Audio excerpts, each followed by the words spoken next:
name of employee whose salary is greater than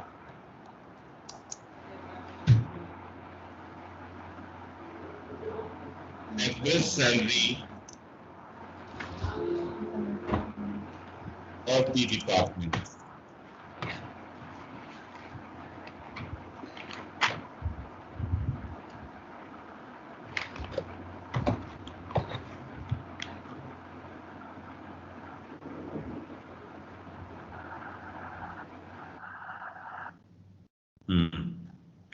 बेटा अभी तक केवल 32 लोग, चलिए कोई नहीं, आज इतने लोगों की अटेंडेंस लाते हैं।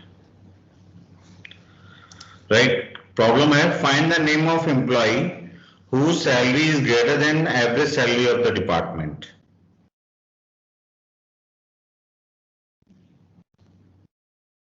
How to do this?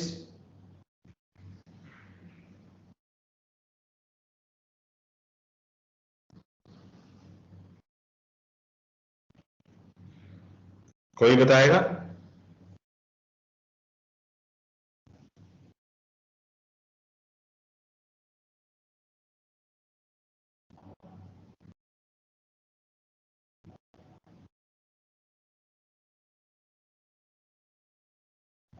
क्या बात है, आवाज आ रही है? सर हम इसमें एग्रीगेट फंक्शन यूज करेंगे। हाँ, इसमें एग्रीगेट फंक्शन यूज होना है। कैसे यूज होगा वो बताएं। जो एम्प्लॉय वाली टेबल में हमारे पास सैलरी एट्रीब्यूट है, हाँ, उस पे हम लोग एवरेज फंक्शन अप्लाई कर देंगे सैलरी पे। ठीक है, ठीक है। फिर उसमें से हम किसके पे अप्लाई करेंगे? क्या सर? आपका एवरेज फंक्शन अगर केवल एम्प्लॉय टेबल के ऊपर अप्लाई कर दिया तो क्या होगा कि आपकी टोटल एम्प्लॉय जितने भी ऑर्गेनाइजेशन में वर्क कर रहे हैं तो उनकी एवरेज सैलरी निकल आएगी। मेरा कहना क्या मतलब था, salary is greater than average salary of the department.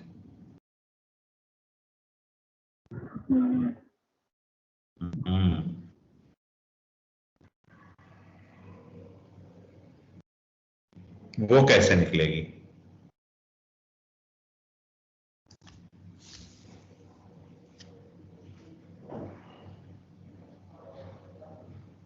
Sir तो हम इसमें क्या कहते नहीं, मतलब हम इसमें ऐसा कर सकते हैं कि एम्प्लॉय वाली उस पे हम लोग, उससे तो हमें एवरेज मिल जाएगा। और फिर हम सेलेक्ट ऑपरेशन लगा के वो टपल्स निकाल सकते हैं जिसमें एवरेज से ग्रेटर देन जिनकी सैलरी है।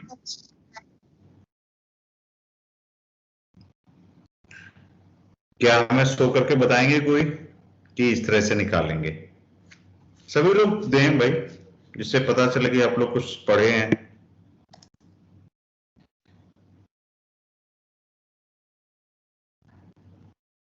आदित्य प्रकाश, आदित्य प्रकाश, यस सर। बताएं कैसे करेंगे? अगर देखें यार कॉन्सेप्ट अगर भाई, हाँ क्या कह रहे बच्चे? सर सेलेक्ट का यूज कर सकते हैं हम लोग। सबसे पहले क्या करेंगे? मैं सबसे पहले इसमें बताइए स्टेप बाय स्टेप, आप इस तरह से आप ये करेंगे तो हम ये इंफॉर्मेशन को निकाल सकते हैं।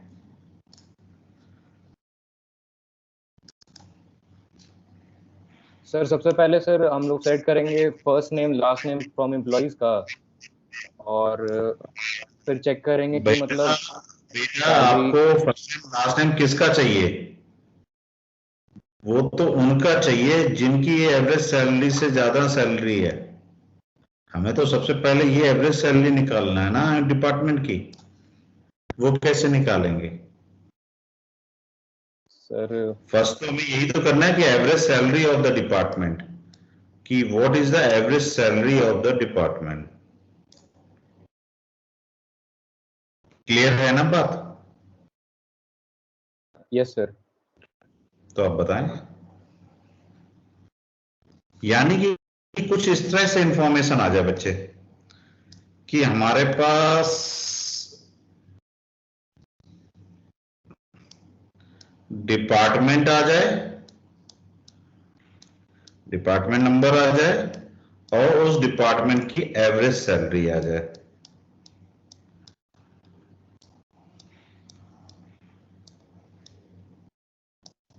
यही आनी चाहिए कुछ इस तरह से इंफॉर्मेशन। जैसे मैं कहूं, अगर इस टेबल को देखो, एम्प्लॉय टेबल को, तो इसमें कौन कौन से डिपार्टमेंट एग्जिस्ट कर रहे हैं? ये डिपार्टमेंट नंबर 5 है, दिख रहा है ना सभी को टेबल? आप लोगों को टेबल दिख रही है? Yes sir. डिपार्टमेंट नंबर 5 है, डिपार्टमेंट नंबर 4 है और डिपार्टमेंट नंबर 1 है। अब किसी तरह से इस टेबल की एवरेज सैलरी आ जाए तो हमारे पास लेट फॉर एग्जांपल 5 की एक ये एंट्री है, ये है और 2 यहाँ पे है, तो एटलीस्ट अराउंड करीब हम मान के चलते हैं ये करीब 30 के आसपास या 28 के आसपास आ गई सैलरी। ठीक है, एग्जाम्पल के तौर पे, जरूरी नहीं।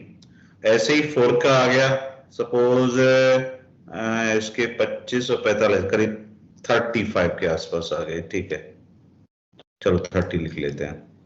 और 1 की केवल एक ही एंट्री है, तो जो इसकी इंफॉर्मेशन है 55, तो 55 ही आ गई। ठीक है, ये इंफॉर्मेशन किसी तरह से हमें निकल रहा है, ये कैसे निकालेंगे सबसे पहले ये बताइए।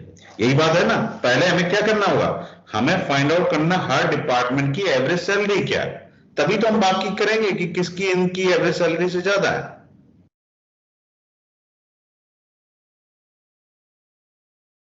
ये बात सबको समझ में आ रहा है? Yes sir. अब बताएं कैसे करेंगे। ये इंफॉर्मेशन एक्सट्रैक्ट करनी है सबसे पहले। ये इंफॉर्मेशन कैसे एक्सट्रैक्ट करेंगे,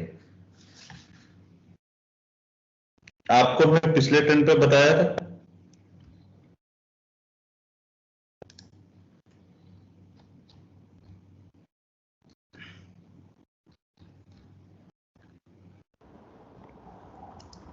एग्रीगेट फंक्शंस के बारे में। एग्रीगेट फंक्शंस को हम किस तरह से लिखते हैं, देखिए, grouping attribute, scripted F function, then list of argument यानी कि list of column and the relation R, तो ओवर लाइक दिस।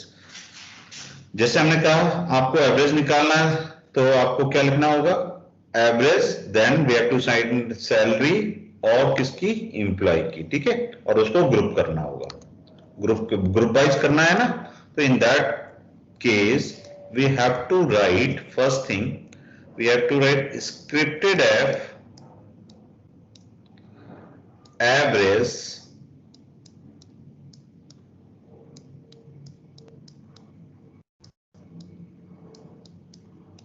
एंड किसके ऊपर हमें करना है, सैलरी के ऊपर। ठीक है, तो यहां पे इंफॉर्मेशन दी है सैलरी की। सैलरी किस टेबल से है, एम्प्लॉय टेबल से। फाइन एम्प्लॉय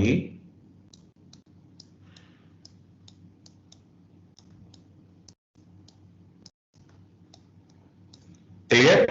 बट अभी अगर आपने ऐसे किया तो आपके पास क्या इंफॉर्मेशन आएगी, केवल एक टपल आएगा। अगर ये कर रहे हैं तो ध्यान दीजिएगा, ये इस टाइप से इंफॉर्मेशन आ जाएगी कि all employ with average salary, एक वैल्यू रिलीज करेगा average salary.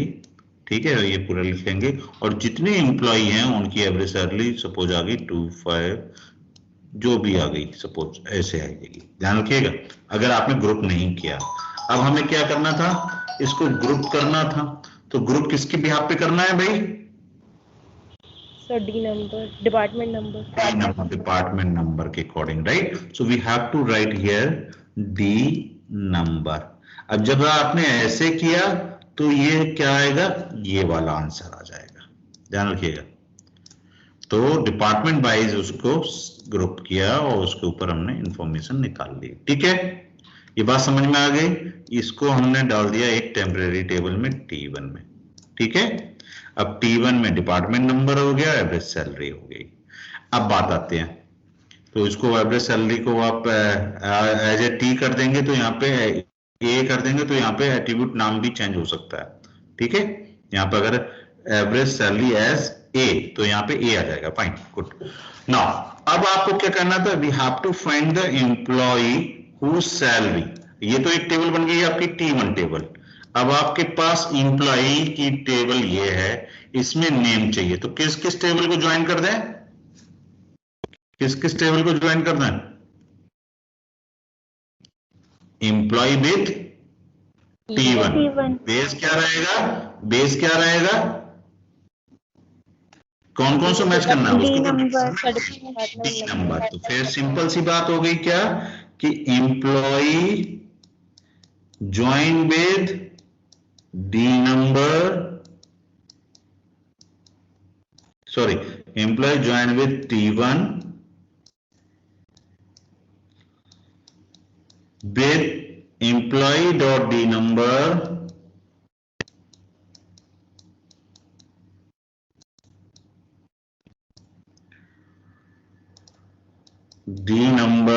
equivalent to T dot T1 dot D number, right. अगर हैं तो अब आपके साथ इसके साथ वो सारे टपल आ जाएंगे जो कि एम्प्लॉय के साथ हैं। ठीक है, तो 5 के साथ उसकी एवरेज सैलरी आ जाएगी, हर कॉलम के साथ उसकी एवरेज सैलरी आ जाएगी, आ जाएगी नहीं आ जाएगी। तो अब इसके बाद क्या करना है, केवल हमें सेलेक्ट करना है कौन सी रोज जिसकी T dot sigma T dot employee T dot sorry क्या करना है, सेलेक्ट क्या करना है, employee dot employee dot salary is greater than, अब देखिए T1 की है ना, तो T1 डॉट एवरेज सैलरी।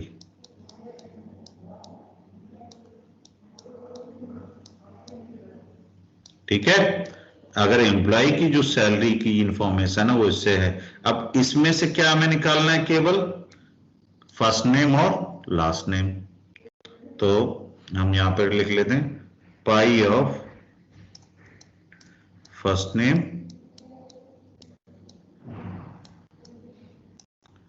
और last name.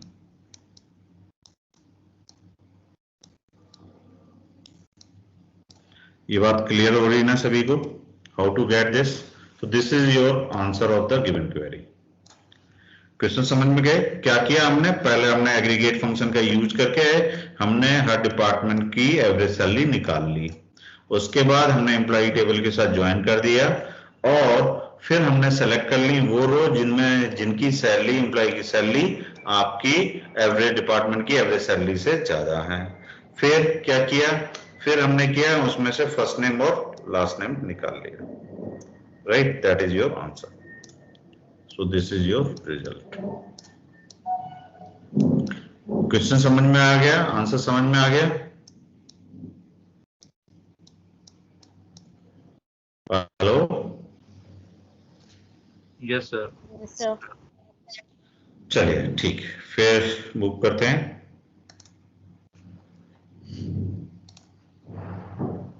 So next is we can also do the modification in the database. So modification is done in terms of the insertion, deletion and updation.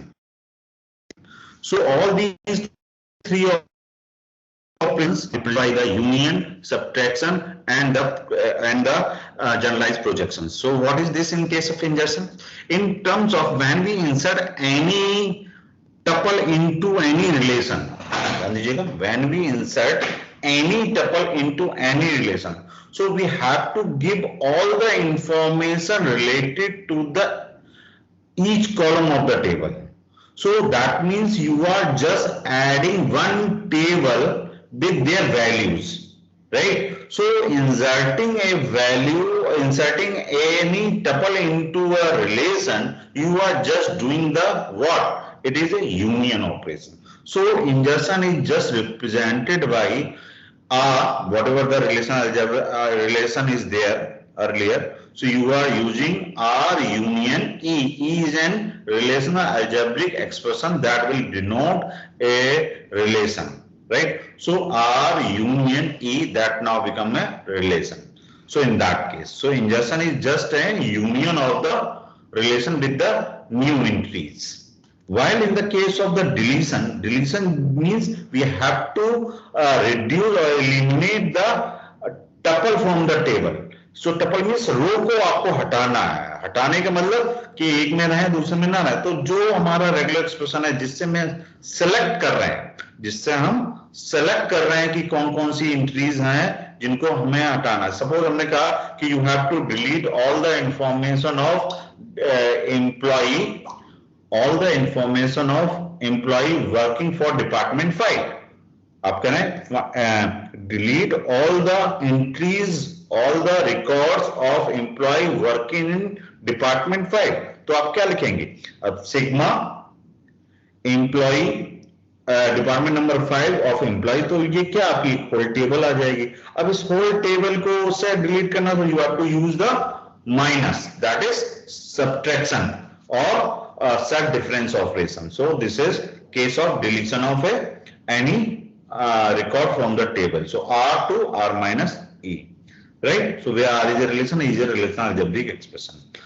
Third operation is the updating. Updating means you have to use the generalized projection operation. In that case, a projection operation is there, whatever the formula you are giving.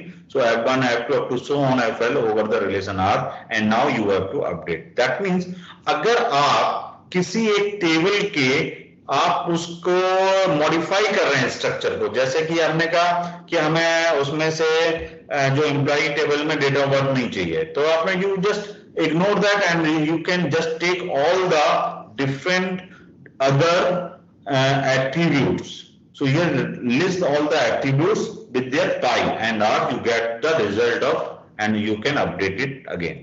So all these operations are expressed using the assignment operator. So here we have to do the assign. This is called the assignment operator in that. So this is all for the different kind of relational algebraic operation. Now we are moving to the next topic, that is the relational calculus. So it's again very important. Whenever any query regarding the relational database is asked in the university exam, there are in that examiner may ask to do the query in 3 ways. One is using the relational algebra, another is relational calculus, and another is SQL. So either relational algebra or relational calculus or SQL. All these three are the different language by which we can extract the information. You have seen in the case of the relational algebra, it is a procedural language where we write the step-by-step procedure so that you know how to retrieve the information from the database. But in case of the relational calculus, it is a non-procedural query language. It is a non-procedural query language. In this query language, they usually concern the details of how to obtain the end result. You are not concerned what is the step by which you can extract the information. You just know, you get the information by putting the condition. Rest is done by the relational calculus, right? So it uses the predicate calculus. So you can say a relational calculus expression creates a new relation which is specified in terms of variables that range over rows of the stored database relation, and such kind of expression is known as tuple calculus. While when we range over the columns of the stored relation, then we call it a domain calculus. So there are two kind of calculus. One is called the one is called the tuple relational calculus. Another is called the domain relational calculus. So what is the difference between the relational algebra and relational calculus? In calculus expression, there is no order of operations to specify how to retrieve the query result. While in the case of relational algebraic expression, you have to always write the sequence of operation by which we have to retrieve the information. That is a difference. Here, in case of relational calculus, there is no order. So this is a fundamental difference between the relational calculus and relational algebra. So as we have already said, it is a two type of calculus. One is called the tuple relational calculus, another is domain relational calculus. So come to the domain tuple relational calculus. What is the tuple relational calculus? So in tuple relational calculus, we have to specify to select the tuple in a relation based on a predicate or based on a condition. If the condition is true, then whatever the tuple you are retrieving, that will be your end result. So how to write this tuple relational calculus? It is denoted by set of all tuple T, set of all tuple T such that P of T is true. P of T is called the predicate. Predicate is nothing but is a predicate formula, or you can call it conditional statement. What is P of T? P of T is just a conditional statement. And if the conditional statement is true, then whatever the tuple you are retrieving, that tuple set is now the end result of the query. So this T is known as the tuple variable, while P of T is known as predicate or condition or formula. The calculus is dependent on the use of tuple variable. So whatever we are using these kind of variable, these are called the tuple variable. So these tuple variable ranges over some relation. Example के तौर पे देखिए, suppose we have a employee ID, employee name, gender, age, salary, D number. In this, it is a relational schema. Query is what? Write the tuple relational calculus to find all employee whose salary is greater than rupees 10,000. Clear? Question समझ में आ रहा है? Just a minute.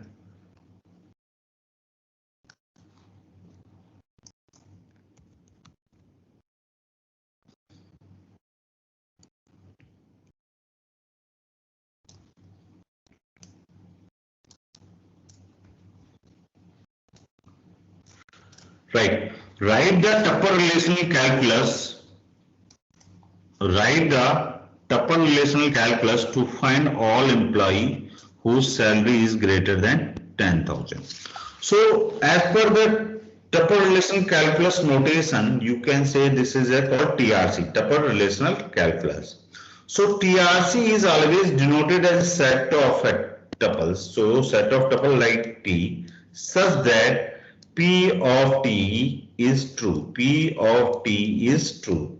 P of T is if true, then whatever the tuple you are retrieving, that is the end result of the query. So according to this, we have to write some.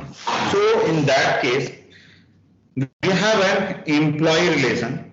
Employee relation, suppose this is a employee relation, right? Employee with their first name, last name, SSN, birth date, address, sex, salary, SSN and department number, right? So over that, find out the employee name. तो क्या करेंगे? We have to get all the employees. Sorry, find out the all employee. So we have to write what? We have to write T is a tuple that belongs to employee of T किसको belong कर रहा है? T. This is a tuple that belongs to employee of T, right? And what is the condition? So you can write and, or you can also take the notation, that is this notation is used for and what? The salary of employee is greater than 10,000. So salary किनकी? employee. कौन से employee? जो आपने निकाले हैं ये tuples में. तो T dot salary is greater than 10,000.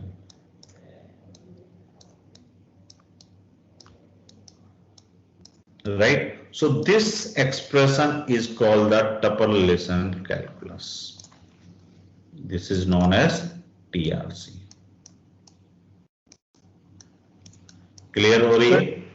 Sir एक बार फिर से बता दीजिए टपल रिलेशन कैसे बताऊं? नोटेशन बहुत सिंपल है. नोटेशन में क्या कह रहा है यहाँ पे देखिए कि it is the set of tuple T such that P of T is true. P of T is what? It is a formula, it is a condition. If this condition is true, then the tuple belongs to this T, this conditional expression are the end result. Right? Now, हमने यहाँ पे पूछा आपसे कि tuple relation calculus लिखना है, find all, जो कि ये पता कर रहा है कि उन एम्प्लॉई कौन कौन से ऐसे एम्प्लॉई हैं जिनकी सैलरी 10,000 से ज्यादा. सिंपल से टर्म में. ठीक है? तो हमने क्या किया? हमें निकालना क्या था? हमें तो एक एम्प्लॉय की टेबल ये दी हुई है, इसमें से सारे वो टपल्स, टपल मींस रोज निकालने हैं, सेलेक्ट करने हैं जिनकी सैलरी 10,000 से अबव है. तो सिंपली क्या करेंगे? ऑल दो tuple. So T is the, we have taken a variable that is called a tuple variable. So this T is a tuple variable here. और ये टी किसको बिलोंग कर रहा है? किस रिलेशन से आएंगे? ये रिलेशन आएंगे एम्प्लॉय से. सो वी हैव राइट कि T belongs to employee of T. T belongs to employee of employee. So we have write employee of T. That mean T is the part of employee. Right? And और condition क्या दी है? And salary. देखिए T is tuple. ये सारे T हमारे हैं जो आपके उस एम्प्लॉय की टेबल है. उसमें से किसी एक कॉलम के बारे में वो बात कर रहा है. बात क्या है? सैलरी. जब भी हमने बताया आपको कोई भी हम एट्रीब्यूट को किसी के साथ एक्सेस करते हैं, ठीक है, तो हम यहां रिलेशन लेते हैं. अब ये क्योंकि हम टपल निकाल रहे हैं तो इस टपल का सैलरी, हमें पर्टिकुलर इस सैलरी की बात कर रहे हैं या इस पर्टिकुलर इस सैलरी की बात कर रहे हैं, तो ये इस टपल की सैलरी, यानी कि इस टपल की सैलरी जो होनी चाहिए वो कितनी? 10,000 से अबव होनी चाहिए. Right? So that is, so this whole is called the P of T. क्या कहलाएगा? P of T, that is predicate formula और predicate calculus. Right? And from this calculus what we are extracting? So we are extracting these tuples. So this T is the answer. Right? So we have to write here T such that P of T is true. Or P of T is true means what is the P of T? P of T is T belongs to employee and T dot salary is greater than 10,000. ये बात सबको समझ में आ रही है? Pratik? Yes sir. Clear हुआ? Yes sir. पक्का ना? तो ऐसे ही आप बताइए,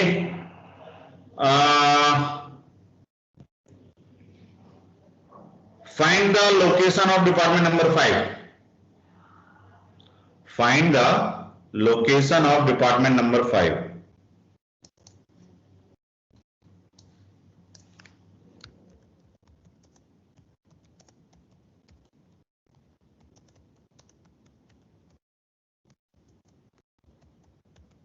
सभी लोग बताएं. इधर चैट में दीजिए या फिर फाइल कॉपी करके व्हाट्सएप कर दीजिए, जैसे भी करना चाहें. Find the T of department number 5.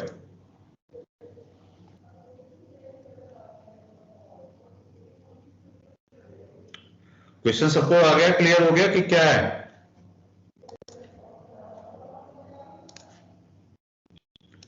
find the location of department number 5 and this is your tables or relational schema.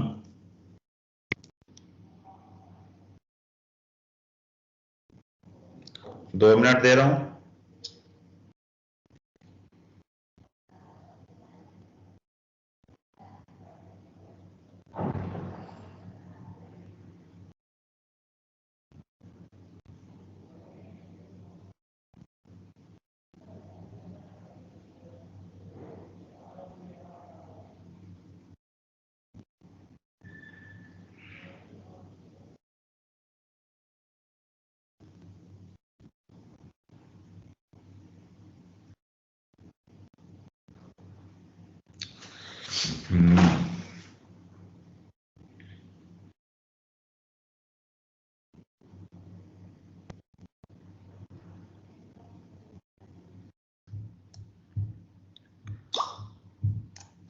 T is such that department T and T dot location equivalence हो, यानी कि ये T variable किसका है, किस relation का है, department का. चलिए T बिलोंग्स टू डिपार्टमेंट, आपने यहाँ पे T की वैल्यू की बात की, बट T में कहीं लोकेशन की कोई इंफॉर्मेशन है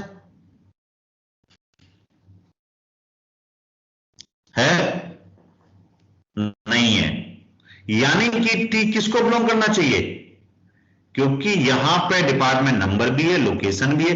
yes, T belongs to department location.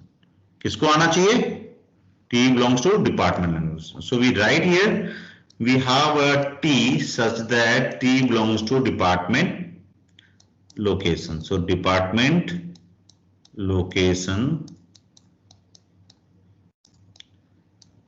And what is the condition for department locations, किसकी, T डॉट नंबर, क्या नंबर है ना, देखिए यहां पे D number, T dot D number equal to 5. ये क्लियर हो रही है सभी को पॉइंट? हाँ, आवाज नहीं आ रही क्या? सर आ रही है, सर आ रही है. प्रॉब्लम समझ में आएगी और उसका क्लियर से समझ में आया कि कैसे लिखा है ये, कि हमें जिस रिलेशन से निकालना है वो वेरिएबल उसी को बिलोंग करना चाहिए, उसकी जो इंफॉर्मेशन आप एक्सेस कर रहे हैं वो उसी से एग्जिस्ट होनी चाहिए. अब बात आती है, जैसे अब मैं कहूं कि आपको, अगर हम कहें कि find the name of employee, find the, question समझिएगा, find the name of employee who works for research department. Find the name of employee who works for research department. और रिसर्च डिपार्टमेंट कहां है, डिपार्टमेंट की table में, और employ की information कहां है, एम्प्लॉय की टेबल में. तो how to combine these two, right? So over that we have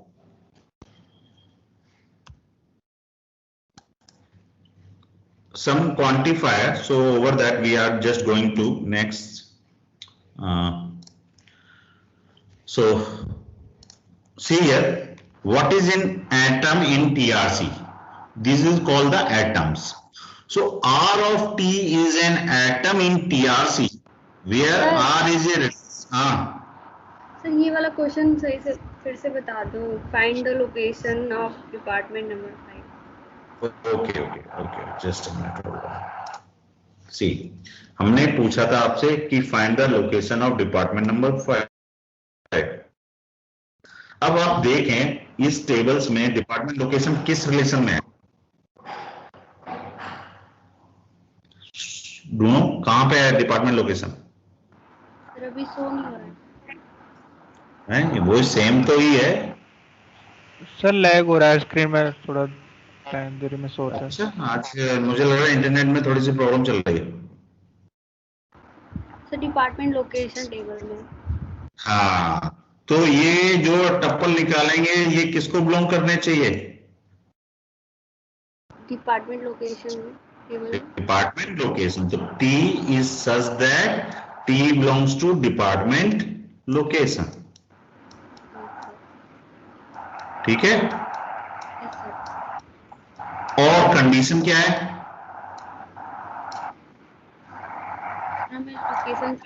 department number of 5। Condition क्या है? किसकी, कौन से डिपार्टमेंट लोकेशन की? किसकी डिपार्टमेंट? Department number 5। क्या लिखेंगे इसमें? कौन सा एट्रीब्यूट है? D number. So T dot D number equal to 5। Clear हो रही है ना बात? So this set of attribute is this kind of expression is called TRC। आप समझ में आ गया ये? Yes sir. चलिए अब बात करते हैं कि जो हम ये फॉर्मूला लिख रहे हैं, ठीक है, उस फॉर्मूला को हम क्या कहते हैं, कैसे ये फॉर्मूला बन रहा है। So an atom, this is very important, कभी कभी 1-2 नंबर में पूछा जाता है, जस्ट मल्टीपल चॉइस क्वेश्चन में, what is an atom. So R of T is an atom in TRC where R is a relation and T is a tuple variable ranges in R। See, कोई भी जो हम लिख रहे हैं employ of T या department of D या लिखें अभी हमने जैसे लिखा department location of T, so all these are called atom, right? Means whenever we design any conditional expression, so the individual expression, not the combining कि and और लगा के आपने एक compound statement बनाया, a single statement is an atom, right? Like in this, say here this is one of the atom। अगर हम देखें तो यहाँ पे हमने लिखा department location of T, this is one of the atom. Similarly this is also an atom, right? So this is now become a predicate formula, right? So what is an atom and how we can write an atom, right? So in that R of T is an atom in TRC where R is a relation and T is a tuple variable ranges in R। We can also write an expression and that is a comparison expression, and this can be written based on the accessing of attributes। Let A and B are two attributes, and all these are ranges over the tuple that is called T। So T dot A of T dot B is also an atom, this is also an atom, but where operand, right, where op is just a relational operation, and relational operator are this is a greater than, less than, greater than equivalent to, less than equivalent to, equivalent to, not equivalent to, right? So here we can use this one of the expression। Similarly, we can also compare any attribute with their constant value। We can compare the attribute of a tuple with their constant, and how we can write it? We can write it with the C is any constant। Here we have to use the relational operator, either greater than, less than, equivalent to, greater than, equivalent to, equivalent to, not equivalent to, with their attribute of a tuple। Similarly, we can write T dot B of C। So we can, C can be used here, C can be used in left side or right side, in both that case। So these are the atoms। Now third case, that is we also use our tuple with two variable and two other quantifier operation, and these quantifier are called the universal quantifier and existential quantifier। For the universal quantifier हो गया, चलिए चलो कल बताते हैं, फिर time हो गया तो ठीक है। ओके, अटेंडेंस मैं आज नहीं ले रहा हूं, अटेंडेंस ऑलरेडी मैंने ले ली है, 10:30 जब हमने उस समय 32 स्टूडेंट्स थे। जो लोग बाद में लेट ज्वाइन करते हैं आकर के 15 मिनट पहले उनकी अटेंडेंस ठीक है। अभी इस समय होंगे कितने 44, उस समय 32 थे। रोज ये लोग लेट आते हैं, टाइम से आए तो अटेंडेंस लगेगी। अगर अभी भी मैं इसको डाउनलोड करके भी देखूं तो दिखा दूंगा आप लोगों को कि कितने बजे कौन कौन आ रहा है।